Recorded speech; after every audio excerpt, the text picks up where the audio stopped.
I got 5 on it. Can we play you every week? Hey, listen, man. Liverpool 5, West Ham 1.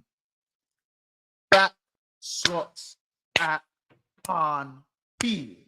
Yeah? Back slots. That's 3 straight wins. Yeah? 3 straight wins. 3-0, 3-0, 5-1. 11 goals scored in 3 games. 1 conceded. Can I complain? Absolutely not. Listen, man, we're going to get into it. We're going to talk some football. We're going to talk about some Liverpool, man. You lot, make sure you let me know in the comments below who your man of the match was. But before you do that, make sure you subscribe to the channel, get us to 12.4K, and then obviously we get on the road to 13K. And of course, make sure you smash the like button. That's one of the most important things. It pushes the video out. So again, please smash that like button, get us to about 200 likes for this video. But yeah, man, speaking about the game, let's just take you guys through the course of the game. Of course, you know, the game was very flat in the first half. I was very concerned about the pivot of Jones and Endo. And of course, set piece defending was a thing where I was a bit, I think Tsimikas isn't the greatest in the air. Joe Gomez and Kwanzaa are okay in the air. Kwanzaa probably a little bit better than Gomez. And of course, Bradley probably isn't the best in the air either. So set pieces with them bringing Cresswell into the team was always going to be a problem for us, I think, anyway. So it was no surprise that they scored their goal first from a corner. Ball obviously drops in the box, bounces around a bit. I think Endo or Conor Bradley tries to clear it and it hits Kwanzaa and goes in. Listen, absolutely no problem, Kwanzaa. I don't want him to feel away about that goal. I'm sure he won't anyway after winning 5-1. It's unlucky and it just hits him and kind of goes in, can't react in time. It can happen to anyone. But after that, Liverpool switched into gear. And let's talk about the main man, Diogo Jota, and another main man, Gakpo, and someone who, again, had their debut today, Federico Chiesa. You know what I'm saying? Man like Frederick, doing his thing off the right wing, coming in and getting an assist in his debut, in his Anfield debut as well. So I'm absolutely buzzing. I am buzzing for Chiesa to get his first Premier League assist. His first Liverpool assist in his first game at Anfield, man. I'm just over the moon for him. I think he had a good game, very tidy, good on the ball, didn't really lose the ball that much, works hard, presses hard. He just does everything you need to do as a right winger. And obviously, yes, it's a Carabao Cup game against West Ham. Teams were rotated, but listen, this just shows the squad that if you've got a Chiesa to come in and play in a game like this, that just shows you the quality. And I'm happy. I'm over the moon with that. I want to see him get more minutes. I want to see maybe Salah get less minutes because we can get the best Salah that we can in what might possibly be the last year that we have him. But I'm just really happy with his performance, even though it was for only 65 minutes or so. Diogo Jota obviously had a very rocky last 3 games, but today proved why he should probably be starting. Not gonna lie, 2 shots, 2 goals. Well anticipated from the Chiesa volley that turns into an assist from him. And of course, for the second goal, great build-up. Absolutely brilliant build-up. Just slots it home. Slots it home very, very nicely. So it was, you know what it is? When you get Diogo Jota in that position, you just know he's not going to miss. For me, anyway, I felt like he was never going to miss. And again, I'm just over the moon. Honestly, over the moon for Diogo Jota. He needed those 2 goals. He hadn't had a goal since, I think, opening day. And, his last assist came against Brentford for the Diaz goal in the break. And he just needed that. Good game from him. Brace. I know he wanted that hat trick, but maybe we're saving him for the weekend against Wolves, I believe. After double check who we have next. But yeah, so for me, again, absolutely brilliant game from Jota. Of course, he had another player in Cody Gakpo who was coming in again. Hadn't played a lot of minutes in the season. He was absolutely scintillating against AC Milan, and he was absolutely brilliant today. Again, gets 2 goals, 90th and 93rd minute. Again, very good as an outlet, holding up the ball, passing was fine, patience and decision making was good, weight of pass was good, off a little bit at times, but it was all right. It was all right. We done very well with the front line. I think Nunes could have got into the game a little bit more, but I feel like for him it was more touch and go for Nunes, and I don't think he had a bad game. He gets a little assist at the end as well for his troubles, so really happy for Nunes as well, man. Obviously, let's talk about the set pieces for a second and that midfield pivot of Endo and Curtis Jones, because if I'm being honest, guys, I was very apprehensive about that pivot.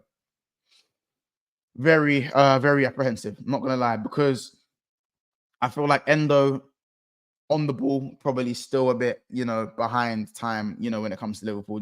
A little bit inept on the ball. I feel like he still has a long way to go, even though he's 31 and probably not going to be here next year. But in terms of the level of Liverpool Football Club, I don't think he is the level to come in and play and keep the level at the same. You can probably tell he could be a weakness on the ball. Don't get me wrong, his ball winning skills are fine. I'm really happy with his ball winning skills and won the ball in some good areas today. But on the ball at times, I feel like his passing was a bit too heavy. Touch was a bit heavy at times. And I guess maybe that's because, again, with Endo, he does need that run of games. He does, because he's not a player that's going to have that quality to come in and be sharp straight away. He does need that run of games. So I do understand that at the same time. Curtis Jones, again, was okay. Held on to the ball too long at times, which is a Curtis Jones thing. But again, for that move, for that second goal from Curtis, he starts the move, beats 2 or 3 players, moves it on, carries on running, gets the ball back from Gakpo, and then drives in, actually thinks forward. He decides to be positive with his dribbling skills, plays the little ball through Sol's legs, very cute pass, and into Jota, and scores. What a move.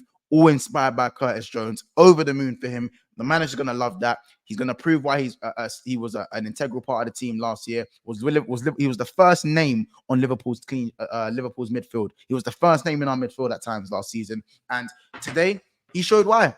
So the Curtis Jones Defense League, you ran one up today. You ran a one up today. I can't even you ran a one up today, man. Listen, I'm gassed for him, man. I'm gassed. Kwanzaa and Gomez, the back line, set piece wise, I don't want to see that line. I don't want to see that back line for set pieces. Konate has to be in that team, or Van Dijk has to be in that team. And that's not to say Joe Gomez and Kwanzaa are bad today, but if any team is good at set pieces, it's going to be an issue, because none of them are Colossus in the air. You could say Kwanzaa is because of his height, but he's a young centre back, and there's times where he probably can lose his duels aerially. And then Joe Gomez isn't the best aerially. These guys are great with the ball at their feet, which is the way we want to play. But when you come up against teams who are good at set pieces, with a Cresswell on the set piece, Arsenal are really good at set pieces. It's just not a backline you want to see when there's a cross being swung in, corners from either side. It just gives me heart palpitations. It's just not something I want to see. There needs to be someone in there who can handle those set pieces for me. And that's either Kelleher coming and collecting these crosses and being more brave, or that means one of the centre backs needs to change for Van Dijk or Konate. That's just my thing on it. That's just my thing. You guys let me know in the comments if you disagree, but that's just kind of where I'm sitting with it, if I'm being honest. Of course, the king comes on as well. The king comes on as sub. Salah's long range passing today. Mwah. Mwah. Amazing. Are you crazy? Are you dumb? You know what I'm saying? Listen, man, Salah doing Salah things, you know what I'm saying? Probably unlucky not to get a few more, but again, Salah scores, he gets his customary goal, stat pads as he does, in these type of games, always going to score. And, puts us kind of out of sight, 3-1. And of course, you got Cody Gakpo cutting in and lashing that ball. You can see he was starting to warm up in the latter stages of the game, especially when the game was beginning to get stretched. And again, I don't feel like the attacking depth is ever really going to be a problem going forward for us. I think there will be times, there will be low blocks where we struggle to break them down, but that will happen with every team. We can't blitz every team we play. But on paper and numbers-wise right now, the attackers are doing fine. And that is everyone to a T. Chiesa, Nunes, Gakpo, Diaz, Jota, Salah, all these guys are doing really well going forward. And McAllister come on and just showed his quality as though he was purring with that shot. Comes off the post. You know what I'm saying? So unlucky not to score a banger. Absolutely brilliant save from Fabianski, by the way. You have to give the keeper his credit. But by the way, shout out to West Ham for Todibo, though. He's a good player. Todibo is a very good player. He won't be there long, I don't think. He's a very good player. I don't know how he's only playing his first game now. Very, very good centre back. I think we could probably do with him more. United definitely probably going to be looking at him, if I'm being honest. Especially drawing to FC20 at home. Well, you've seen the other video. That'll be out as well. But let me know who your man of the match was, man. For me, probably going to go Gakpo. Probably going to go Gakpo again. Shout out to Curtis Jones, though. Bradley, little bit concerned with his one-on-one defending, but I think it just comes with time. It's going to come with time. And we'll have to see. But yeah, man, 5-1, can't really complain. You know what I'm saying? On to the next one. I think we got Brighton at the Amex in the next competition, in the next round of the competition on October the 28th, I believe. It's going to be difficult, but listen, you got to beat the better teams. I know Chelsea got Barrow and Arsenal have got another. I don't know who these guys are. Chelsea and Arsenal got easy fixtures, but it is what it is. Man City have Tottenham. Maybe Tottenham could do a favor and get them out of the competition, and maybe we can go and beat Brighton and see what happens. But smash the like button, subscribe, and make sure you guys let me know who your man of the match was and your thoughts in the comment section below. Listen, guys, did you go through?